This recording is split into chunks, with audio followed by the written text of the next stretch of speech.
Well, I never really made an update video on the Dell Dimension 8200 that I got out of the trash several months back.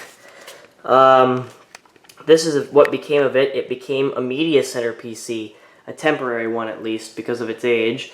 But it will be getting sold on eBay soon. I don't exactly know when, but when there's a eBay link, I'll put it in the description.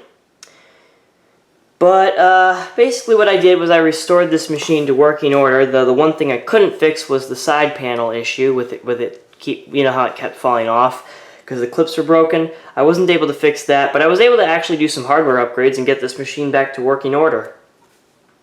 So I'll do a quick hardware tour and then I'll do a boot up, even though the computer's in sleep mode.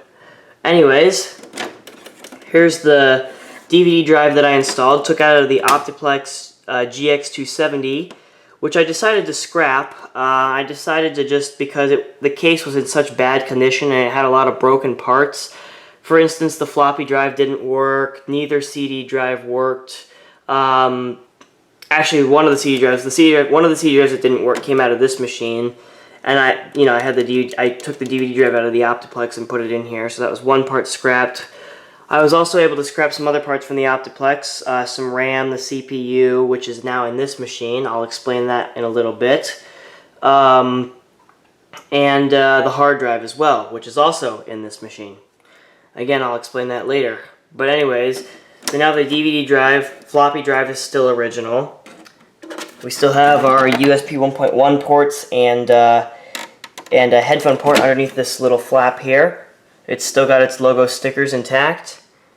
And there's a COA for XP Home Edition over there. I would show it to you, but you know, it's a little risky pulling this computer out because these older machines, especially these old Pentium 4s, it can cause BIOS beep codes because of a CPU fault for some reason, just jostling the computer around a little bit. The slightest bit, that is. Anyways, here's the back. Not really much has changed, except I did install a new video card. Instead of the NVIDIA GeForce 2, I replaced it with an ATI Radeon 9550 card, which has a DVI port. And I did kind of get ripped off because I said in my plans to upgrade this machine, I was going to put Windows 7 on it. That did not happen because this video card, the seller claimed it was compatible with 7. Then I got it, and it was not compatible with 7. It turned out it was only compatible up to XP. So that was a rip-off, but you know what? This probably wouldn't run 7 very well anyways, so being an old Northwood Pentium 4, as it was, it's still a Northwood, I just upgraded the chip to a hyper-threaded model. There's the same sound card, same modem card, same Ethernet card, and I said I was going to put a wireless card in, but I ended up putting a USB 2.0 card in, just because, you know, if this is going to be a media center PC, you're definitely going to want to have USB 2.0 for iPods, MP3 players, and other devices, because there ain't no way in hell you're going to want to use a USB 1.1 port to sync your iPod or whatever it might be. So let's go ahead and boot this machine up. It's already been booted up to into Windows to save some time. So we'll go ahead and go down here to computer input and turn the computer on. Wait for the signal to come in.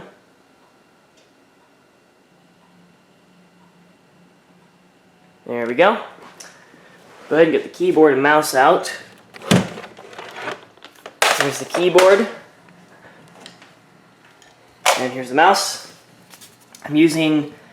This would have probably been the original keyboard that came with the computer had you ordered a wireless model. I know when my dad had his Dimension 8400, this was the same keyboard he had. But I think it was this exact keyboard here. And I had one for my Dimension 4600C, my second computer. But yes, basically this computer keyboard would have been the wireless keyboard you would have gotten back from Dell back in the day from Dell. You can see it's very large compared to modern wireless keyboards, and very thick too. I'll turn it over so you can see how thick that thing is. And, would you believe it, they didn't have nano receivers then, so this was your wireless keyboard mouse receiver. I don't have the wireless mouse anymore. It doesn't work anymore, so But the keyboard still works. And then for the mouse, I use this PS2 Logitech mouse that I got from a local computer store. You can see it's got a fresh install of Windows XP Media Center 2005. It's kind of hard to move the mouse with my left hand since I'm not left-handed. My dad is refusing to give me back my tripod because he needs it for, he says it's his now, so I just don't understand my dad sometimes. But anyways, so I do apologize if this is shaky, but whatever. XP Media Center Edition 2002, SP3, Pentium 4 CPU, 2.8 GHz. It originally had a 2 GHz Pentium 4 and 1 GB of RAM. You can see the RAM's been upgraded. Now, the CPU is a Northwood Pentium 4. That was what the original one was. That one was not hyper-threaded. This one actually is. I took it out of the Optiplex GX270 because little did I know, the one in the GX270 was a hyper-threaded Pentium 4, even though it didn't say on the front logo decal. We can go ahead and check out some of the other programs that are on here. You can see I installed Office 2003, just Word though, because it's the only one I had that had unlimited activation keys. Then, of course, I've got Media Center, since this is XP Media Center Edition. And then there's also something cool under Windows Digital Media Enhancements called the Windows Dancer. Let's go ahead and take a quick look at this. You can see the Windows Dancer is basically this lady here who just dances on your Windows desktop. Some people say she's pointless. I personally think she's pointless, but you know what? I think Microsoft just put that there just because if you're having a party and someone decides to look at your computer screen, you have a nice little dancer there. But I could see why this was removed beginning in Windows Vista because it was pretty pointless, to be honest. And though there were some other features you could use with the Windows Dancer, and I just lost my cursor again. Okay, there we go. So take a look at some of the options you can do because there's a little icon in the notification area. We can download more dancers, which I can't because I can't get the internet working on this machine. I tried using different wireless adapters, but none of them seem to support XP anymore, at least not with the latest drivers. And I also get a terrible wireless signal back here. I need to get a signal booster to fix that problem. There's some options we can change. We can select dancers, which we only have this Amanda, large person. We can surprise me. You can dance only when the music plays, start dancing, stop dancing, or exit. I'm going to exit because, you know, it can get annoying after a while because the dancer just does the same things over and over again.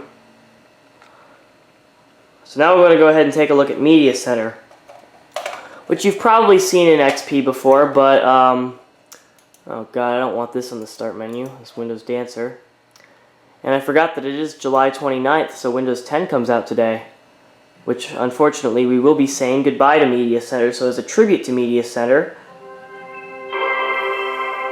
let's take a look at the first version of Media Center to ever come with Windows, which was in Windows XP Media Center Edition, first released in 2002 or 3.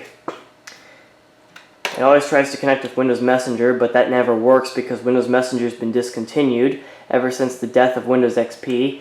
But you can see it looks pretty similar to, actually this one looks quite different than Media Center and Vista and 7 did. But you can see it still has some of the same features, like it can play DVDs, though this one can't because unfortunately it does not. The copies of Windows Media Center Edition that I found on an ISO site did not have the codecs installed to play the DVDs. Usually, because back when Windows XP Media Center Edition was available, it was not available for retail sale. You could not just buy it off the shelf. You actually had to buy a computer from a trusted OEM like Dell or HP to get Media Center Edition. And of course, your OEM would load the codecs for you. But since this is a fresh install, I do not have the required codecs, and Microsoft I don't think has them on their website anymore because of the death of Windows XP. Online Spotlight I'd show, but A, I don't think it works, again, due to the death of Windows XP, and B, I don't think, this computer isn't connected to the internet for because of the wireless issue back here, so I can't show that. Videos, however, I would show, but there are no sample videos, as this computer is getting ready to be sold. I'm sorry if I'm sniffling, my allergies are killing me today. We will take a look at my pictures, though. I'm using the keyboard instead of the mouse because the mouse can be a little annoying. You can see XP Media Center Edition includes some slightly different pictures that weren't included with regular XP. See, there's this arch picture, and pretty creepily, there's actually a person in this picture, this random lady here. I wonder if she ever figured out that she was part of the Windows XP Media Center Edition operating system. Then there's this guy surfing, this black guy. This is, you'll probably remember from XP Pro or Home. This fish, I don't know much about fish, but it looks like he's going into some sort of anemone. Then there's the skier, looks like it might be in the Rocky Mountains in Colorado. Then this looks like a South American city. Looks maybe like it's somewhere, if I were to guess, it looks like it's in maybe Brazil or, well, actually let me wiggle the mouse and see if I can get some info on this. Picture details. Rio, yep. City of Rio, okay. Modified January 14th, 2004, okay. Cool. I'm not really going to be showing all the features, and there's the sunset and water lilies, and now you're just seeing the stuff that came with regular Windows XP, and then it starts over again. And I guess I have to actually click the back button. I don't think there's a shortcut for that. Anyways, you can see that there are also some picture editing tools here. Like you could play a slideshow, you could rotate, print. You can go to touch up. If we choose touch up, we can actually fix red eye, contrast, crop, or preview. So we just get some basic editing tools. Nothing too fancy. Of course, the rest of it's just slideshow stuff. Go to my music, and I'll go ahead and let it load here. I need to zoom out a little bit. For some reason, this copy of Windows had some pirated music. I can tell by the unknown album, unknown artist, and of course the obvious YouTube download names. See, like Don McLean, American Pie HQ. Some of these I deleted because if I'm going to be selling this, I don't want to have pirated music on this computer, so I did delete some of this stuff, like American Pie or More Than a Feeling. Well, I don't remember which ones I deleted. The point is, though, it had some pirated music on it, so I deleted it because I don't want to get arrested when I sell this or get a bad eBay reputation. More programs. This is likely where you would find other Media Center programs that your system manufacturer would install. Of course, again, this is a fresh install, so you won't see that here. And then, of course, we can change some settings. Like we can change caller ID. Yes, you could actually make phone calls through this if you set it up. There's an online radio, DVD, music, pictures, general, TV, etc. And basically there were parental control, media center setup, all sorts of other stuff in here that, you know, that people use to control media center for kids' computers, or if it was a living room computer or public computer or whatever the case was. There were all sorts of options you could set with media center. You may have noticed some of the stuff like the programs were removed in Windows Vista, but the good news is that yeah, that was just a quick tour of Windows Media Center in Windows XP. I'm also a little tired this morning.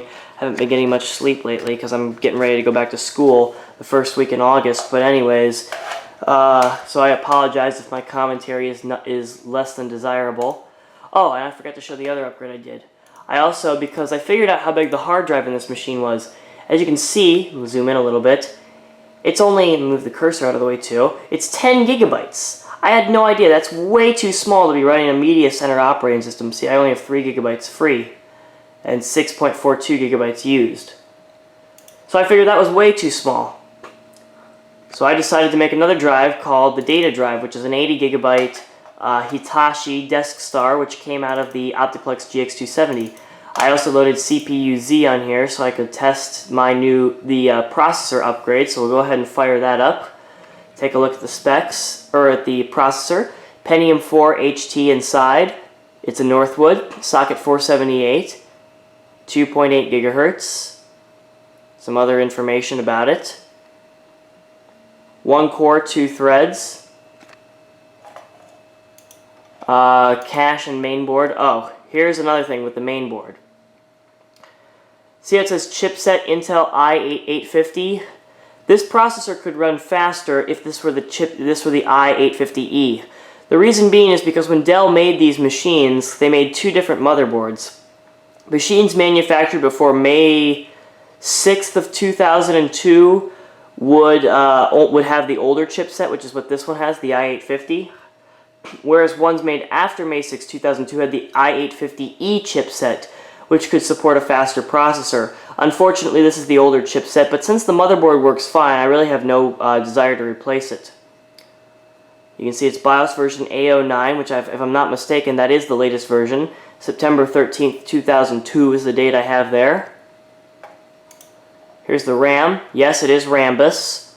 1 gigabyte. Frequency, dual channel. More information about the RAM. Graphics card, Radeon 9550. I think it's 256 megabytes of graphics memory. Yep, 256 megabytes of graphics memory. And yeah, those are the upgrades I've done. I replaced this. I installed a Pentium 4 hyper-threaded CPU. Added a second hard drive for additional storage space. Installed a DVD drive. Installed a USB 2.0 card. And upgraded the video card to a Radeon 9550. Oh, and upgraded the RAM, of course. So this is the brand new Dimension 8200, which will be on eBay soon. So hopefully I will have a link in the description to that. And as always, I will see you guys in the next video.